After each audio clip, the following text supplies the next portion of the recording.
Okay, I'm going to answer the question for you of how to make chocolate ice cream. And other ice creams are going to be made in similar ways, but this is a rich, deep, dark chocolate ice cream. Now, what do I mean by rich?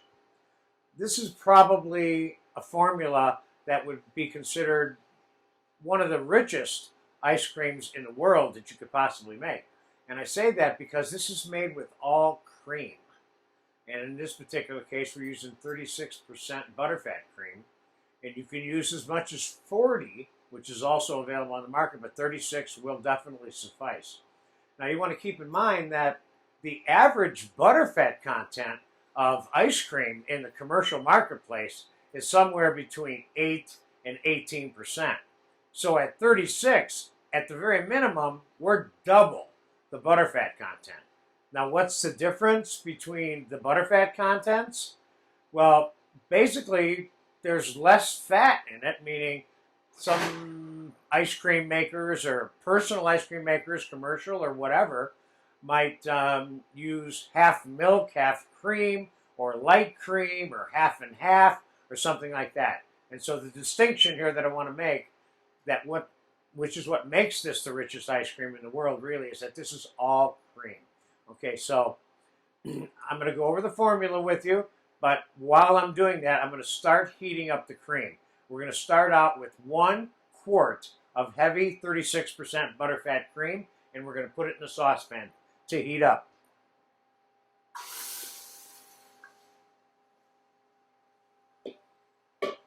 And basically what we're going to be doing is making a chocolate creme anglaise, if you will, or English custard sauce, that which we have a video for in This Is Our Class.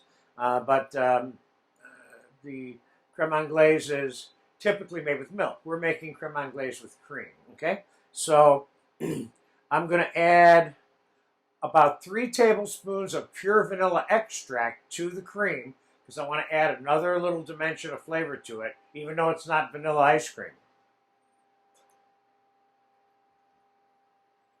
So we have the cream and the vanilla getting ready to scald. Now I'm going to separate 15 eggs. So the formula is 15 egg yolks to 1 quart of cream. And I'm going to use the John method for separating the eggs, which is the fastest, right between your fingers. Let's see how long it takes to do 15 egg yolks. 1,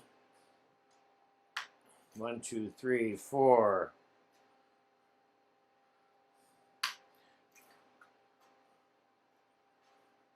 5. I think I can do it all in less than a minute here. 6, 7, 8,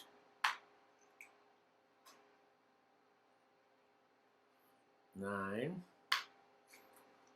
I saw a guy the other day who's a weightlifter who's drinking egg whites to strengthen his body before he exercises. So, of course, there's many things to do with the egg whites that we're not using in this particular recipe. And in this class, I'm going to show you how to make a baked meringue out of egg whites, and that would be one really good example that I'll show you. All right, I think I did that in less than a minute. So there you go. You have 15 egg yolks. Cream is coming up fast. Now I'm going to add 2½ cups of granulated sugar to this. And I'm going to mix this, or cream this, if you will.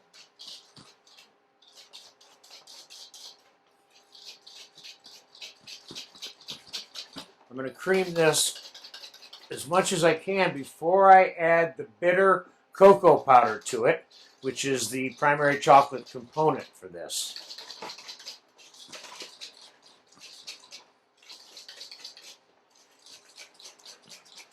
Okay, I have 1½ cups of bitter Hershey's cocoa powder, which is what I use when I make this particular chocolate ice cream. And After you get the egg yolks and the sugar cream, then you add the cocoa powder to it and then remix it.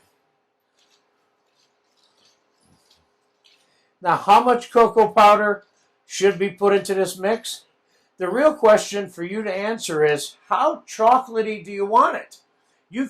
I have 1.5 cups that I'm adding to my particular formula that I like, but you could certainly do 2 cups or 1 cup, still have chocolate ice cream, but the level of cocoa powder that's in it and the chocolatiness of it will be determined by that decision. My decision is exactly what this formula is.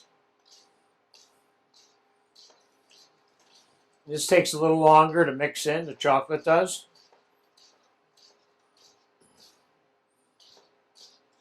There we go.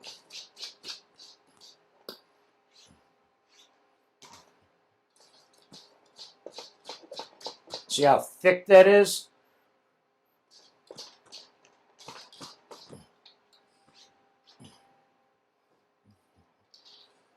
Let's take a look at the cream. And the cream is just coming to a simmer back here.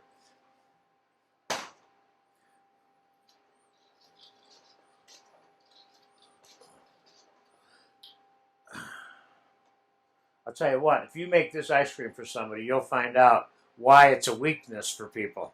So let's get some of this mixed in here. Soften this up a little bit before we add the rest of it.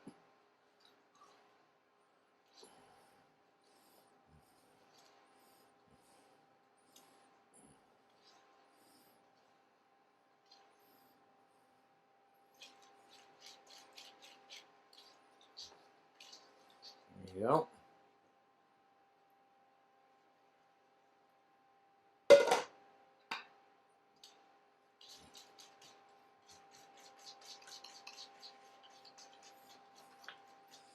Okay, there we have it. It's mixed. Now, I'm going to return this to the saucepan, and we're going to put it on the stove, and we're going to cook it till it starts to get a little bit thick.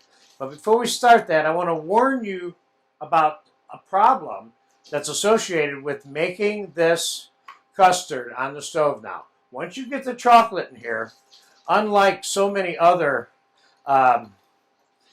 vanilla sauces or creme anglaises that you would make that don't have chocolate in them, it burns very easily, so you have to keep an eye on it. And I'm certainly somebody who can tell you, because I've burnt this mixture a couple of times in my life. So I'm going to return this to the stove, and I'm going to monitor it. And I'm going to stand right here the entire time this is cooking. And as soon as I think it's thick enough and cooked, and the egg yolk is cooked, I'm going to pull it off, strain it into an ice water bath, and we're going to let it chill before we batch freeze it. And what I'm going to tell you about is my favorite ice cream batch freezer. So for right now, we're going to time-elapse this. I'll be back in a couple of minutes when the chocolate custard is thick enough to then strain and consider it to be cooked. Okay, I'll be right back. Okay, I have about 2 to 2.5 minutes of cooking here, and it is sauce consistency, and I'm going to get it out of this pan as quickly as possible and get it strained. And I'm straining it through the finest strainer that I have.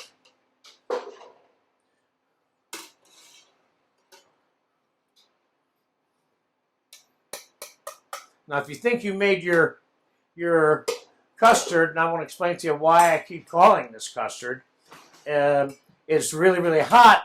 Remember, let's get it right in an ice bath, and just mix it up a little bit, because that helps cool it off also. And of course, before we batch freeze this, we're going to get it completely cold first before we put it in the batch freezer. Otherwise, it'll just start melting the ice in the batch freezer instead of freezing the ice cream. So we're going to let that mix. So what is custard? A little reminder for you here.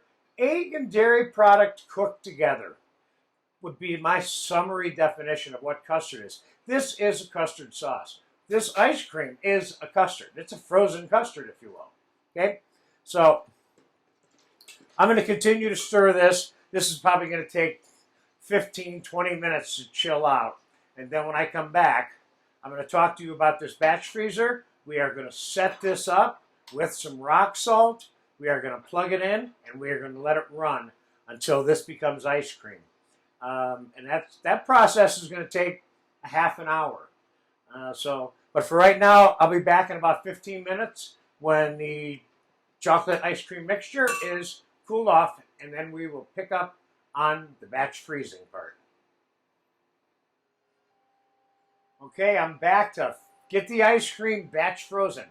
Now, I do want to make sure I emphasize to you in the earlier little segment here on this that I'm using bitter cocoa powder. That's completely unsweetened. In my particular case, Hershey's is my choice, and it's I certainly would recommend that. But make sure you're using bitter cocoa powder when you make it, whatever brand you decide you want to use, okay? So, the chocolate ice cream custard mixture has been cooled. And I have ice, I have rock salt, and I have my White Mountain ice cream batch freezer. Now, why is this a good batch freezer? I'm going to tell you why. First of all, this is fashioned, like most ice cream makers are, these smaller versions, which is what this is, after the original hand crank. Only it has a motor on top, so you don't have to hand crank it. But back before they were motorized, there was a hand crank right here. And somebody just stood here and went like this for a long time. I would probably suspect that families took turns winding it, if you will, you know? But we're not going to have to do that today. So the White Mountain is certainly one that I recommend. I've been using it for years. I used to use it in my cooking school to teach all my students how to make sorbets, ice creams, and I definitely recommend it, okay? So, and I've been through like 20 other brand names, and this is where I ended up eventually, over and over and over again, you know? And the great thing is they have a lifetime guarantee on a motor. Once you buy this unit, it costs about $275. The motor unit is replaced for free if it burns out for the lifetime of the rest of it. That is a good deal. All right, enough about endorsing the White Mountain. What can I tell you? It's a good machine, okay? All right, so here's what I'm going to do. I'm going to take the machine apart, take the motor off, and then there's a cylinder in here that has a churning device right here that paddles the ice cream throughout the time, okay? So I'm going to put this back together. And I'm going to pour the cooled chocolate custard mixture directly into the cylinder.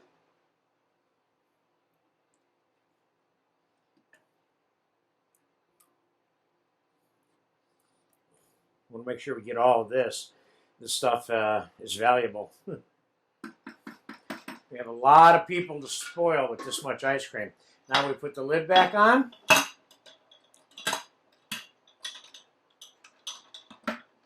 Reassemble the machine. Okay, and this machine does not have an off and on switch. It goes on when you plug it in or unplug it, okay? So here's what we're going to do. We're going to take ice, put it inside the cylinder, around the outside of the cylinder, inside this cavity, if you will.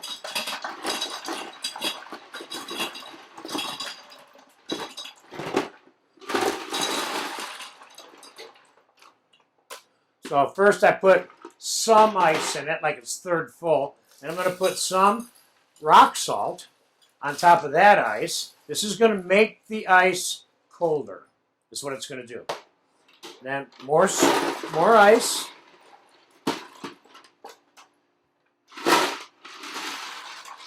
This is a noisy little machine. Sometimes what I'll do is I'll set it all up and then I'll plug it in outside. Let it run outside because it's so noisy. More ice. I'm topping this off all the way around with ice. Now remember, if you put warm custard in here, it's not completely cold. It's just going to start melting the ice, and it's going to take you longer to batch freeze it. So you want to make sure you start out with a cool custard to begin with. Okay, that's about as much ice as I can get in there. And then I'm going to top this off with more salt. Don't get cheap with the salt. I probably got about, a quart, maybe a quart and a cup and a half, something like that in there. Okay, this is ready to begin the batch freezing process. Now, let me give you a couple of hints about that process before we even start this machine up. This obviously is a time-elapse video because this is going to take about a half an hour to become ice cream texture, okay? About halfway through my churning process, what I typically do is I unplug it, drain the water out, maybe add a little more salt, add more ice if any ice is melted, and then plug it back in and finish the process. Otherwise, it's going to take longer. So you get rid of the water and there is going to be some water melting, whether it's hot or cold, the custard, when you put it in. So I'm going to wrap up everything I have to say because once I plug this in, it's going to be making a bunch of noise. So this is going to be time-elapse, and I'll be back in approximately half an hour. We're going to pull the ice cream out and show it to you, and we're going to eat some. Be back in about a half an hour, but first I'm going to plug it in, and you'll hear what it sounds like.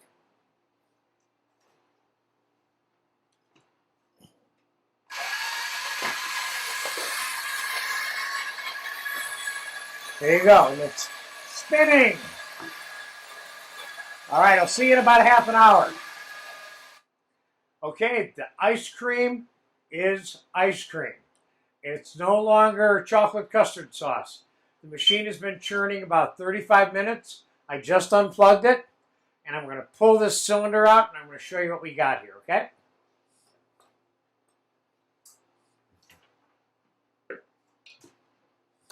Let's make sure we don't get any rock salt falling in the ice cream.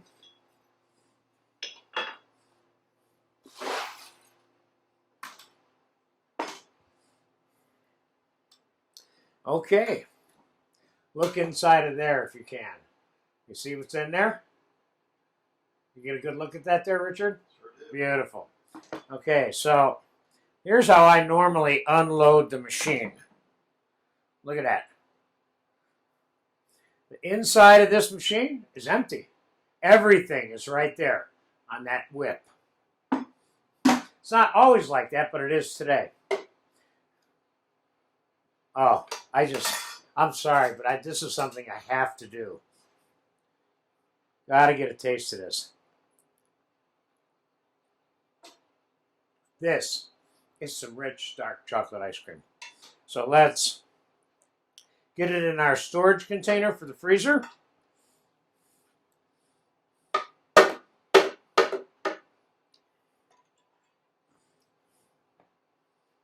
Now, what temperature should your freezer be? There's such a thing as it being too cold. Turn your ice cream into rock. And I have a couple of pointers for you on that also. Let's say your freezer is a really cold freezer, okay? Let's say it's at 0 instead of like 25 or 15 degrees Fahrenheit.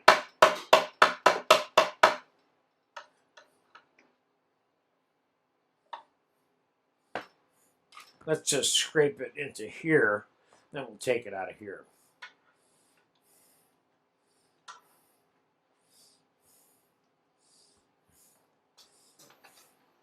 Every time I make this, and we've always got all this stuff stuck to the paddle, and you better believe that it does get eaten.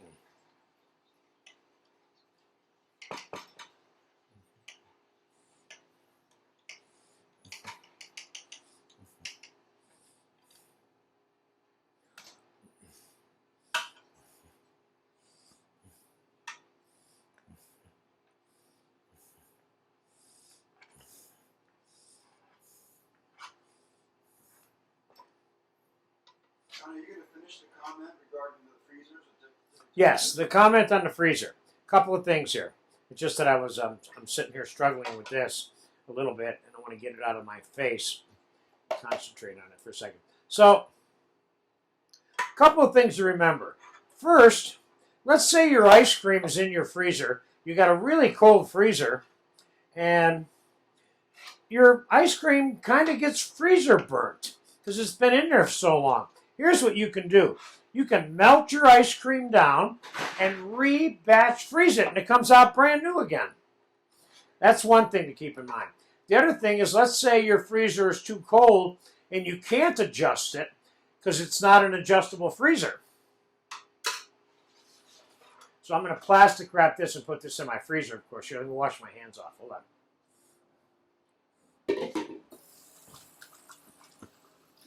So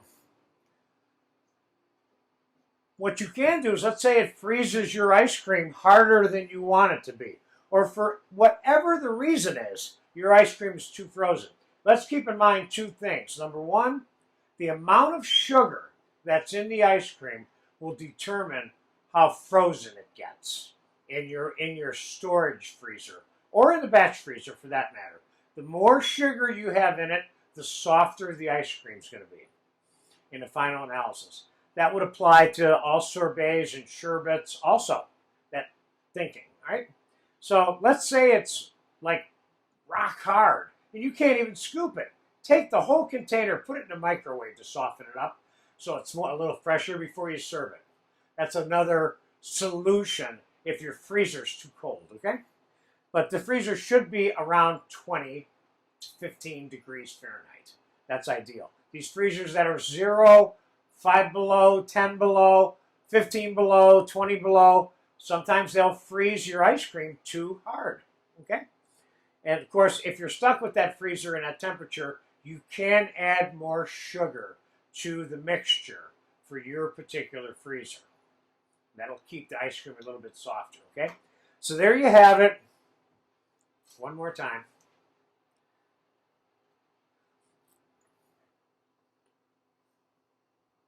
Double chocolate French ice cream. Enjoy this. This is a keeper, a lifetime keeper.